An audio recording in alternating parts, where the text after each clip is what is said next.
என்னைக்காவது இந்த குர்ஆனை ஃபஜ்ர் தொழுகைக்கு பிறகு வீட்டில் உட்கார்ந்து பிள்ளைகளோடு இந்த விளக்கத்தை இப்படி படியுங்கள், இந்த வசனத்தை படியுங்கள், இந்த சூறாவை எனக்கு ஒப்புயுங்கள், என்னைக்காவது நம்மளோட வீட்டில் இப்படி ஒரு மீட்டிங் நடந்திருக்குதா?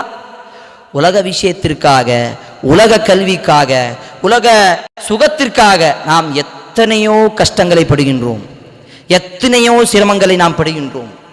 இந்த பிள்ளைகளுக்காக அதே பிள்ளை நம்ம காசு கொடுத்து ஃபீஸை ரொப்பி ஸ்கூலுக்கு போகாமல் ஒரு வாரம் அப்படியே லீவு போட்டு வீட்டிலே இருந்தால் என்ன நடக்கும்? வீட்டில் பிரச்சனை நடக்குமா நடக்காதா? காசு கொடுத்து படிக்க வச்சுட்டு இருக்கேன், வீட்டில் ஸ்கூல் போகாம என்ன பண்ணிட்டு இருக்க? கத்துவாங்களா இல்லையா? இன்னைக்காவது இதே பெற்றோர்கள் இன்னைக்கு ஃபஜர் தொழுவாம தூங்கிட்டு இருக்க, அவனை எழுப்பி விட்டியா இல்லையான்னு கத்திர எத்தனை பெற்றோர்கள் இன்று இருக்கிறார்கள் என்று கேள்வி கேளுங்கள். கண்ணியத்திற்குரியவர்களே, பெரியோர்களே,